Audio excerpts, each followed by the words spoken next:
Nikah itu oleh Allah, perempuan yang kita nikahin itu oleh Allah disebut surga.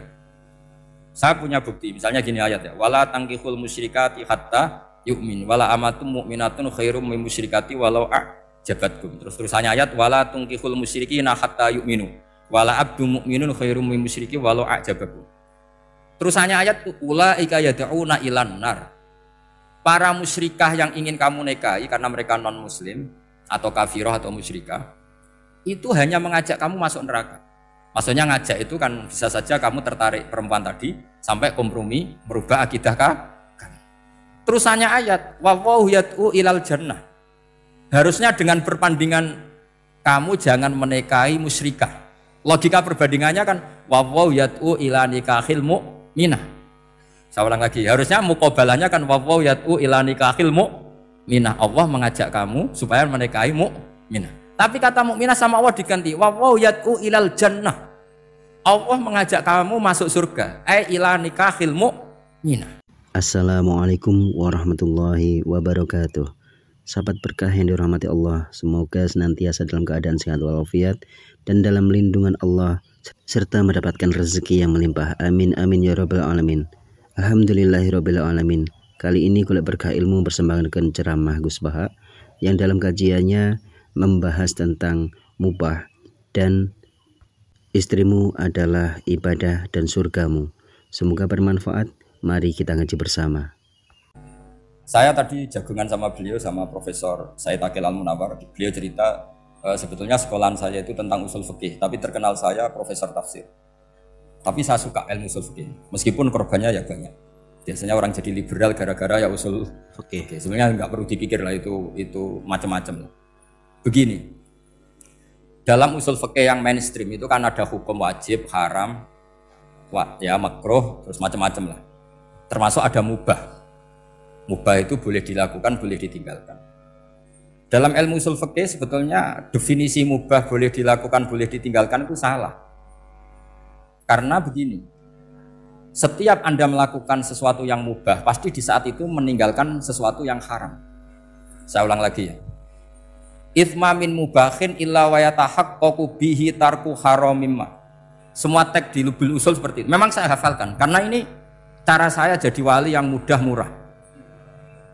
Ithma min mubahin illa wa yatahaqqaqu bihi tarku haramimma. Fayatahaqqaqu bisukun tarkul qatli wa bisukut tarkul qadzaf. Terus beliau membuat sekian contoh.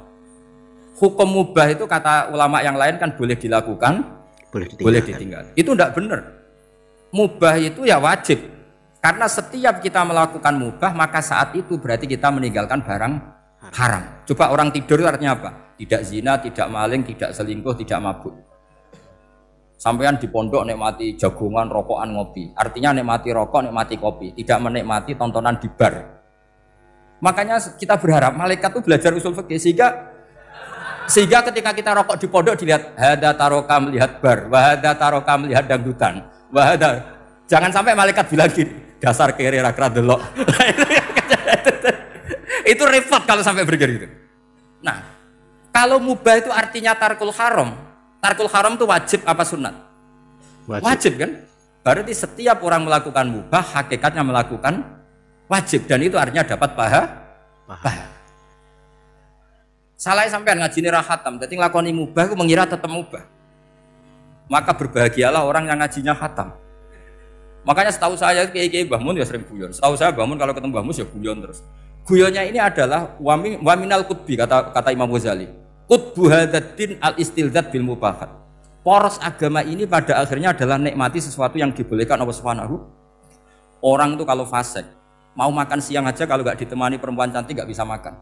Mau jalan-jalan kalau nggak ditemani perempuan cantik nggak bisa jalan-jalan. Kalau kiai-kiai itu enggak. Gujluk-gujlukan wis seneng ira karuan. Dulu terkenalnya Kiai Bisri, Kiai diundang katanya mau ada menteri. Ternyata menterinya ya beliau tidak masak antok di sini. Karena maknanya menteri itu pembantu presiden. Semua kita adalah bantu presiden terlaksananya kedamaian itu. Loh iya kan?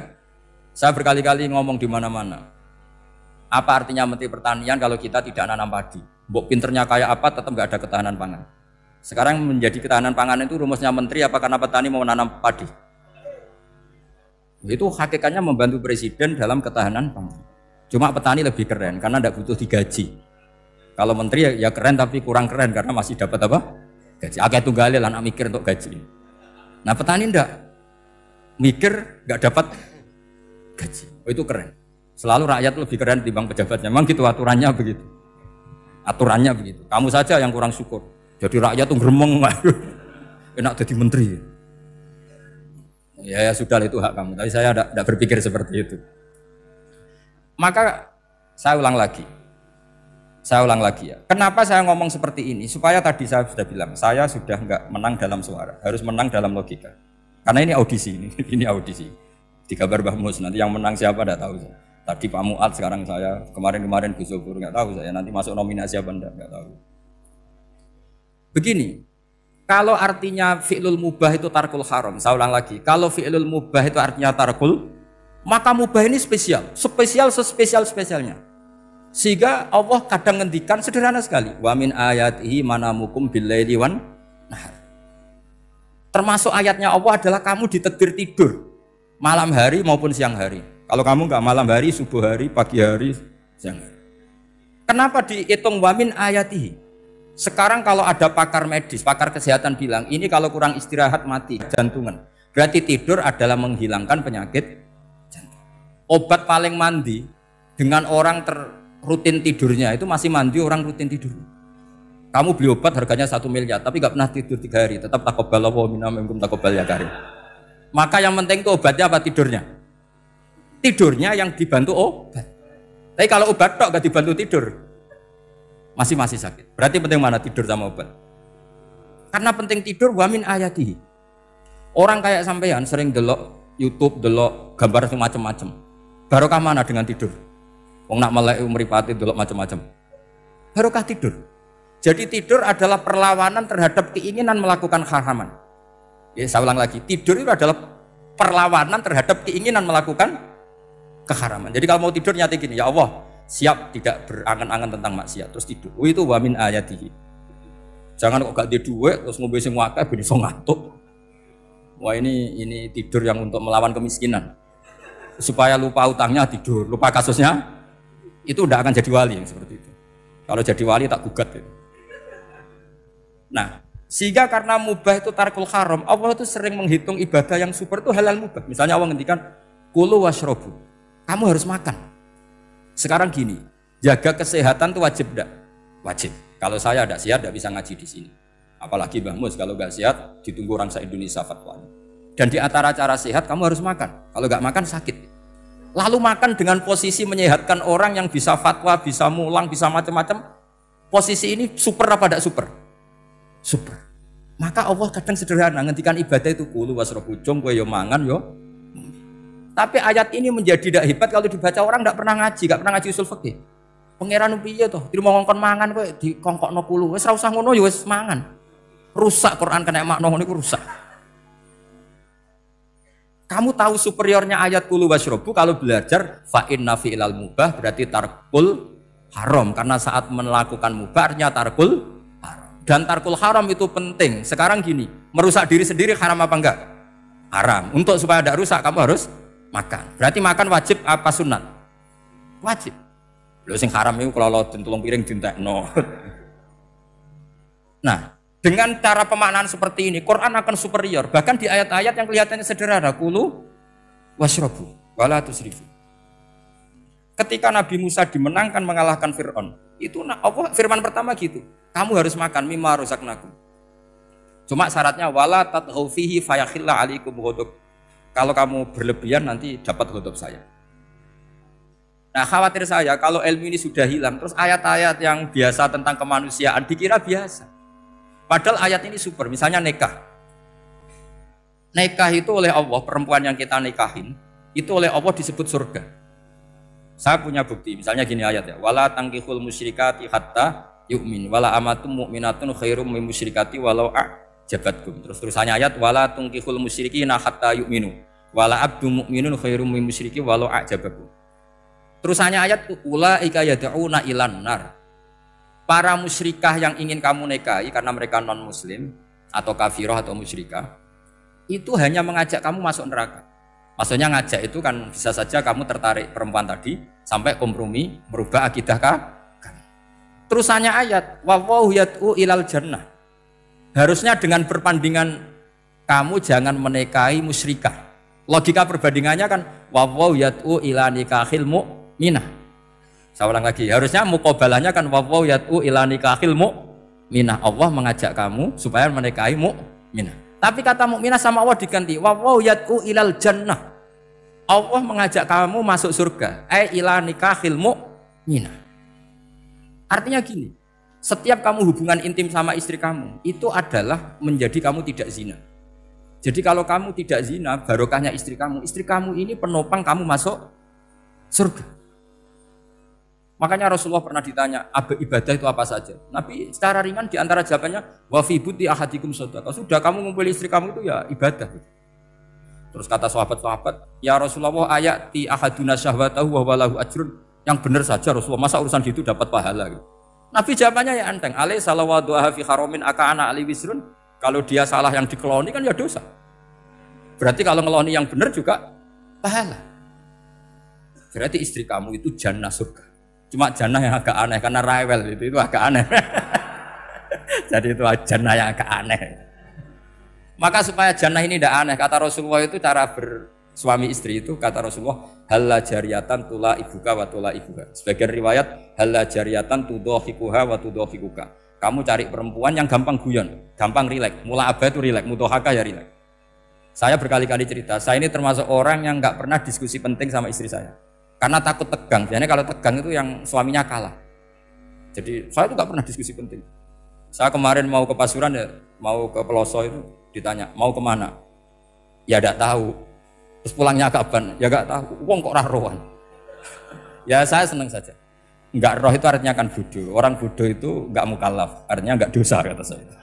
Jadi saya ngambil hikmahnya saja. Karena ditakoi kok jawabannya ora jelas. Ora jelas itu misteri. Memang dunia itu penuh misteri. Pokoknya tak itu. Pokoknya yang kira-kira itu jadi tidak penting. Rasulullah itu kalau debat sama istrinya ya milih gitu, milih mula abah mudhahaka. Saya punya sekian cerita betapa Rasulullah itu rileks ngadepin cemburu-cemburunan. Sayyidah Khadijah tentu orang yang super bagi Rasulullah. Sampai ketika adiknya Sayyidah Khadijah, kalau nggak salah namanya itu Halah itu, kalau datang itu Rasulullah itu menjamu karena mengingatkan suara Khadijah. Kalau muji Khadijah itu sudah langit Rasulullah. Sehingga Aisyah itu cemburu. Bagaimana anda selalu muji Khadijah? Waqad abdalakallahu khairan minha. Allah mengganti yang lebih cantik ketimbang Khadijah dan lebih muda. Maksudnya Aisyah. Kenapa masih muji yang sudah meninggal? Tua lagi kan. Gantian Sayyidah Fatimah yang tersinggung karena ibunya ditua-tuakan. Itu ketika Fatimah cemburu, mangkelnya sama Sayyidah Aisyah. Mangkel manusiawi loh. Enggak usah kamu jadi Syiah terus benci Aisyah itu. Karena kalau kamu jadi benci Aisyah berarti kamu nganggap Aisyah itu salah. Dan itu efeknya di Rasulullah, berarti Rasulullah milih istri yang salah. Makanya kita ini madzhabnya ahli sunnah. Abu Bakar tidak mal'un. Kenapa tidak mal'un? Kalau kamu bilang Abu Bakar mal'un berarti Rasulullah salah pilih teman. Umar tidak mal'un karena Rasulullah pasti milih teman yang benar. Begitu juga milih istri yang benar. Dalilnya tidak usah jauh-jauh. At-thayyibatu lit-thayyibi. At-yabu thayyib tentu Rasulullah. Berarti istrinya pasti thayyibah. Jadi madzhab ahli sunnah dalam madzhab sing jelas-jelas min baini farti wa dami labanan khalisan sa'iwal lisyari. Jadi kalau kamu cari logika gampang saja. Nabi itu thayyib, bahkan at-yabut thayyib. Padahal kata Allah at-thayyibatu lit-thayyibi. Ya jelas ya. Jadi ini tidak usah dimasukkan hati tentang konfliknya Aisyah dan Fatimah, itu biasa saja. Yang satu bela ibunya, yang satu bela dirinya. Sebenarnya Aisyah itu nggak niat ngeritik Khadijah, ingin diperhatikan Rasulullah saja. Terus ketika Sayyidah Fatimah matur ya Rasulullah saya supaya ngalahkan Aisyah itu gimana? Karena ibu saya sudah meninggal ya memang cantik dia, muda dia. Dan tahu betul orang kalau Nabi itu sangat mencintai Aisyah. Kata Rasulullah bilang gini saja, tetap hebat ibu saya. Karena ibu saya dapat Rasulullah rondo untuk Joko. Kowe ayu kaya apa iku untuk dudo. Jadi rileks saja Rasulullah. Akhirnya ya semenjak itu enggak ngeritik lagi. Bahaya ini kalau ngeritik. Khadijah itu kan sudah umur 40 tahun. Janda dapat Joko. Aisyah perawan untuk dudo. Keren mana? Keren Khadijah. Jadi tidak semua masalah itu Nabi itu menyelesaikan cara ekstrim. Nabi itu biasa mula apa? Santai rileks.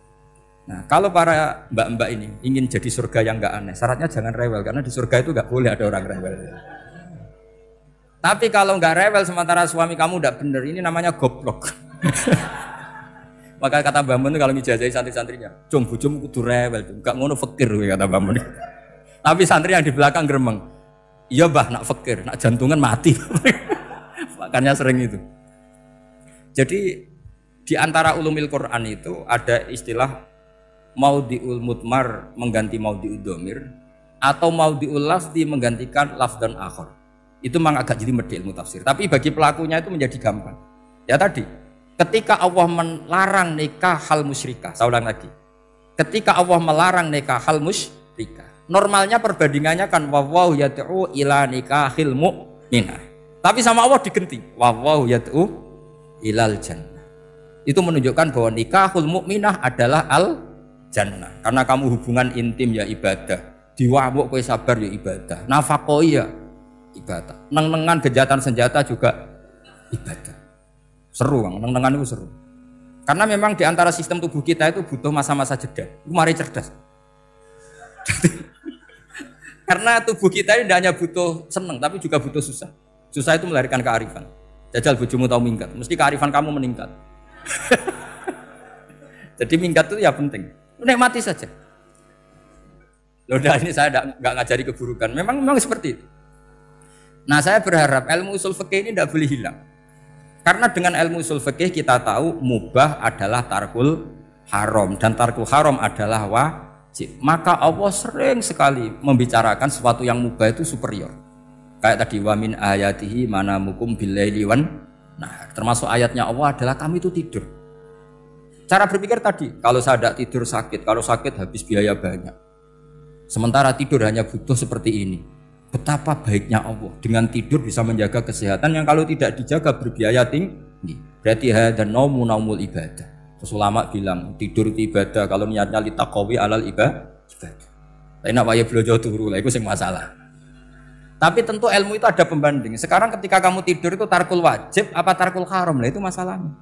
Seringnya kamu itu tarkul wajib. Waya mulang turu. Waya ngantor wong kerja turu. Lah itu tarkul haram apa tarkul wajib?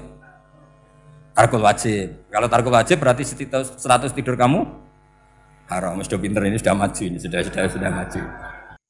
Alhamdulillahirabbil alamin. Semoga ceramah yang disampaikan Gus Baha bermanfaat bagi kita semua serta menambahkan ilmu dan ketakwaan kita kepada Allah Subhanahu wa taala. Poin penting yang saya petik dari ceramah beliau kali ini ialah superiornya ayat kullu wasrobu.